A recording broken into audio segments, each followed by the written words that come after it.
എന്ത് പ്രശ്നം വന്നാൽ ഞാൻ പറയും നമ്മൾ കർത്താവിന്റെ സ്പെഷ്യൽ ആൾക്കാരാണ്, നമ്മൾ ഉടമ്പടിയിലുള്ള നമ്മൾ കർത്താവിന്റെ സ്പെഷ്യൽ ജനമാണെന്ന് പറയും. അപ്പം നമുക്ക് എല്ലാം അടിപൊളി സൂപ്പർ സാധനങ്ങൾ നമുക്ക് കിട്ടത്തുള്ളൂ. നമുക്കൊരിക്കലും ചിലത് നടക്കാതെ പോകത്തില്ല, മറ്റുള്ളവർക്ക് നടക്കാത്ത കാര്യങ്ങൾ നമ്മുടെ ജീവിതത്തിൽ നടക്കുമെന്ന് ഞാൻ എപ്പോഴും പറയാను. ഞങ്ങൾ വെളിയിൽ പോകാൻ ആഗ്രഹിക്കുന്നുണ്ട്. അപ്പോൾ അതിനകത്തെല്ലാം ഭയങ്കര ഇമ്പ്രൂവ്മെന്റ് വന്നു. എനിക്ക് വിസ വന്നു. അത് കഴിഞ്ഞിട്ട് എൻ്റെ ഹസ്ബൻഡും കുഞ്ഞും ഹസ്ബൻഡിന്റെ എംപ്ലോയർ വരിക അവരുടെ വർക്ക് വിസയിൽ പോകാൻ വേണ്ടി അവർ വെയിറ്റ് ചെയ്തു. കാര്യം കുഞ്ഞിന് അതനുസരിച്ച് എമൗണ്ടിലൊക്കെ റിഡക്ഷൻ വരും.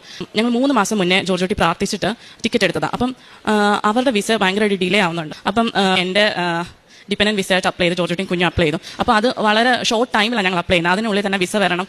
ഞങ്ങൾ ടിക്കറ്റ് നേരത്തെ എടുത്തു. അപ്പം പിന്നീട് ഞങ്ങൾ ഒരു ഡേ അങ്ങോട്ടും ഇങ്ങോട്ടും മാറുവാണെങ്കിൽ നല്ലൊരു 2 lakhs ചേഞ്ച് വരും എമൗണ്ടിൽ തന്നെ. ഞങ്ങൾ പോകേണ്ടത് ഒരു മൺഡേ ആണെങ്കിൽ ഫ്രൈഡേ മോർണിംഗ് വരെ ഇവർ വിസ വന്നിട്ടില്ല. അപ്പം ഫ്രൈഡേ മോർണിംഗ് ഞങ്ങൾ എല്ലാവരും കൂടി ഇങ്ങോട്ട് വന്നു. രാവിലെ തൊട്ട് ഇവിടെ ഇരുന്ന് പ്രാർത്ഥിച്ചു. എൻ്റെ അച്ഛൻ എന്നെയും കുഞ്ഞിനെയും ഹസ്ബൻഡിനെയും തലയിൽ കൈവച്ച് പ്രാർത്ഥിച്ചിട്ട് ഇവർക്ക് രണ്ടുപേർക്കും ഒരു ലോക്കറ്റ് കൊടുത്തിട്ട് പോകുമ്പോൾ ഇത് ഇട്ടിട്ട് പോകാമെന്ന് പറഞ്ഞു. സാറ്റർഡേ ആയപ്പോൾ ഞങ്ങൾക്ക് മെസ്സേജ് വന്നു, ഇത് കണക്ക് വിസ വന്നിട്ടുണ്ടെന്ന്.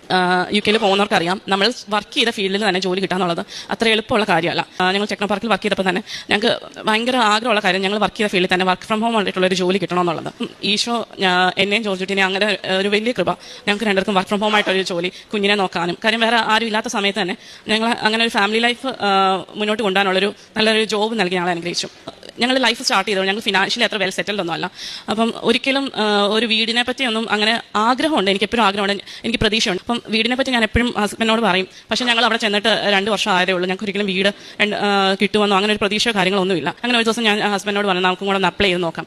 ഞങ്ങൾ നോക്കുന്ന വീടുകളൊക്കെ ഞങ്ങളൊരു സെക്കൻഡ് ഹാൻഡ് 2 മുറിയുള്ള കാര്യം ഞാൻ ഹസ്ബൻഡേ ഉള്ളൂ, വലിയ ചിലവൊന്നും വരുത്തണ്ടാന്ന് എഴുതിയാൽ നോക്കുന്നത്. പക്ഷേ ഞങ്ങൾക്ക് മാതാവ് തന്നത്, ഉടമ്പടി വരെ തന്നത് 3 ബെഡ്റൂമുള്ള ഒരു പുതിയ വീടാണ്.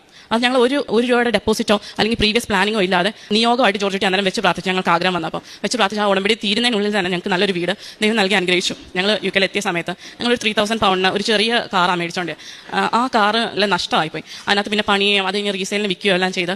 പക്ഷേ ഞങ്ങൾക്ക് ഒരു കാർ മേടിക്കാൻ ചെയ്യണം. ഞങ്ങൾ നിൽക്കുന്ന ഏരിയ അത്ര ട്രാൻസ്പോർട്ടേഷൻ ഉള്ള ഒരു ഏരിയ അല്ല. ഞാൻ ഒരു പ്രാവശ്യം വാട്സാപ്പിൽ ഇങ്ങനെ സ്റ്റാറ്റസ് കണ്ടപ്പം ആരോ ഒരു കൃപാസനത്തിന്റെ സാക്ഷ്യം ഷെയർ ചെയ്തേക്കുന്നു. അത് ഫേസ്ബുക്കിലുള്ള ലിങ്കിലാണ് ഷെയർ ചെയ്തേക്കുന്നത്. അങ്ങനെ ഞാൻ ഫേസ്ബുക്ക് യൂസ് ചെയ്യാത്ത ഞാൻ ഫേസ്ബുക്കിലെ ലിങ്കിലാണ് സാക്ഷ്യം കേട്ടിട്ട് താരോട് സ്ക്രോൾ ചെയ്തപ്പം അടുത്ത അഡ്വർടൈസ്മെന്റ് കാണോ, ഇതോണക്ക് UK ഒരു ഫിൻടെക് ബാങ്ക് പറയുക, ഇതോണക്ക് ഞങ്ങൾ നിങ്ങൾക്ക് വണ്ടി മേടിക്കാൻ വേണ്ടി ലോൺ തരാമെന്ന് ട്രൈ ചെയ്ത് നോക്കാമെന്ന് പറഞ്ഞു. അങ്ങനെ ഞങ്ങൾ ട്രൈ ചെയ്ത് നോക്കി.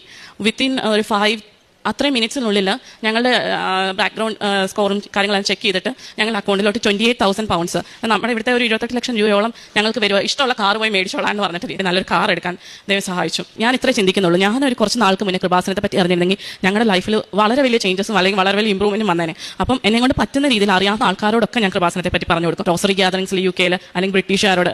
ഈവൻ എനിക്കൊരു ഇന്റർവ്യൂ ഉണ്ടെങ്കിൽ പോലും ഞാൻ അഭിമാനത്തോടെ എൻ്റെ പോസിറ്റീവ്നെസ് പറയുമ്പോൾ ഞാൻ പറയുന്ന ഒരു കാര്യമാണ് ഞാനൊരു ക്രിസ്ത്യനാണെന്നും